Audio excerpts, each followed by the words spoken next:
aba Uganda n'abatwetolodde, I'm sure they are watching us all over the world. I salute you. Tukunganya olwaleero nga bulijjo nga tuwerekera sister waffe ono Marinos. Nja kusooka nebaze family ya Marinos. And I talked about it yesterday, nachogeddeko jjo. Tizenga omuntu obuzibu bwensinga okufuna kwe kufeesinga family z'abakomredi baffe, okufeesinga maama we, mukyala we, abaana be, nga tugenze kutwalayo bad news. Twagenze mu campaign nga tetulina musango, ne munaffe bamukutte ali mukomera. Twagenze kola campaign nga tetulina tteeka litumenye, ne munaffe bamusse bamukubye essasi oba bamututte, tetumanyi gy'ali naye tukyamunoonya. Nyina neighbor wange bamuyita Kibalama John Bosco, nagamba mukyala we emyaka kagigenda kwera 7 egiyise, timunnange Kibalama emmotoka ye bagisanze pakinze kkubo ye bamuwambye. Abeera ne hope, maybe enkya, maybe next week, maybe next month, maybe next year. It is coming to 7 years. Kibalama bambuza otadanga mukulabikako. Ugenda mu family ya Rita, family ya Nika, family ya Marinos, boze kubearinga bad news. That is the hardest thing for me. Very hard. Every time I face the families, every time I face those families, I want to give up. Because it is very heavy. So njagala okwebaza family ya Marinos. Obutatulaba nga problem, okulaba amazima. Ti Marinos is our sister naffe, is our comrade. Atwagalanga bwe tubadde tumwagala. Ne waliwo abantu abamukolako obuzibu buno.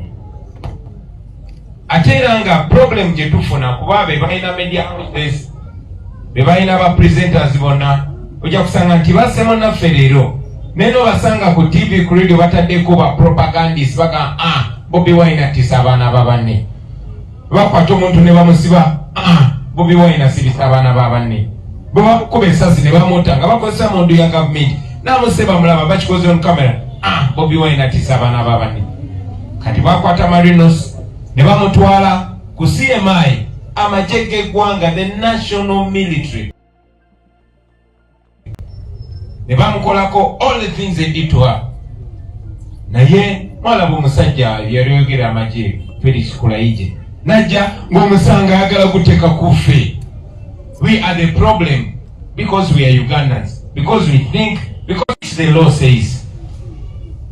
So uliwembera ne family y'abakomredi baffe nga tebatusalira musango nga nabo batusasira nga batulabanga abaana. I don't take it lightly. Mama mwebale nnyo, mwebalire ddala kubeera naffe. We gather here today tukunganye okwerekera munnaffe. Naye sisobola kujjukira mulundi gwakumeka nga tuwerekera munnaffe bw'ati. Tugenze mu buli kitundu kya Uganda kyonna. Twagenda mu Ankole nga tututeyo Ziggy Wine. Bamuwamba ne bamutochalinga n'amaliza nga afudde. Twali Karamoja nga tugenze kwerekera muganda waffe Lochoto Ambrose, yali coordinator waffe wa Karamoja. Bamukuba 150 bullets. 150 bullets. Katayina yadde jinja, tayina anything. Just to send a message. Etisa ffe. Tubadde Arua nga tuzika mukwano gwaffe Fabiano yomu kubeba abducting am 2021. Tubadde Busoga nga twerekera Somani Waliendo. Bamutta Bussi nga talina musango kubanga yali konvoyi ya Kyagulanyi, emmotoka y'amagye nejja nevyalinga nemutomera nemutta. Twali Luweero nga twerekera Akim Sekamwa. Ate Buganda yo kyayitirira. Tubadde Luweero nga twerekera Akim Sekamwa. Tubadde Kiboga nga twerekera Rita. Tubadde Masaka nga twerekera Frank Senteza. We have been everywhere. But what's important is that when we are being killed, they don't ask what your tribe is, what your religion is. In every part of Uganda,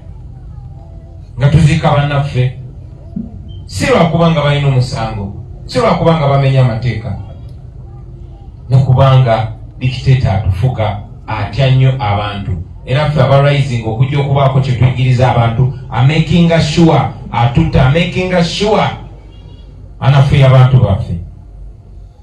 And we are here again, like Honorable Mbaju said, we don't know who is next. Tetumanyi gwe bazaako. But at least we are sure somebody is next. Could be you, could be me, could be your sister, could be your brother, your neighbor, your loved one, your child, could be anybody.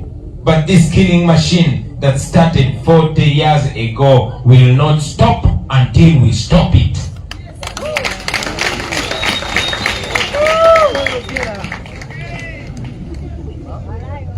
Marinos is not any different. No.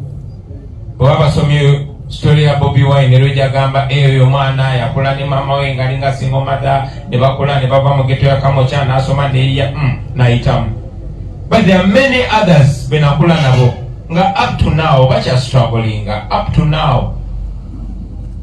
That is a typical Ugandan story. The typical Ugandan story of Marinos. Not that we come from impoverished backgrounds. No. Marino's story is a story of historical injustice and broken dreams. Mwade muwuliriza brother wenga yogera. Marinos, she's not a grandchild of poor people, no. Bazadebe a long time ago, bakola nnyo to make sure their children and grandchildren will live a better life. Muli the original Marinos weali teyali mwavu naye bibye oba ebyabwe byatwalibwa, and there has never been justice, and there will not be justice until we ourselves deliver that justice. Naye ngera brother wa Marinos wagambye eno just sample ya stories nyingi nnyo. When Kasese yes ba Marinos babatwala ko takali abwe babatwala kebyobugaga byabwe, same story Busoga, same story Northern Uganda, same story wafe Buganda, to the extent nti babajjawo n'ebijja by'abantu bamwe nabyo ne babisangulawo ne babisendawo kubanga baagala ettaka. That is where we are. Marinos ffe twamulabanga bulabi nga comrade waffe, naye buli mwana gw'olaba wano oba yambadde nganze oba tayambadde nganze, everybody has a painful story. Everybody has a painful story, and we are fighting to ensure that we change that story for our children and our grandchildren. Abantu bajja 40 years ago, many of them tebali banna Uganda nga n'abakulidde ennyini. There's huge doubt nti naye muna Uganda, and the plan was to turn us into slaves in our own country. Eyali plan kutufula aba slave in our own country. Sijja babulira story yange, tutandikire ku story ya Marinos, original Marinos.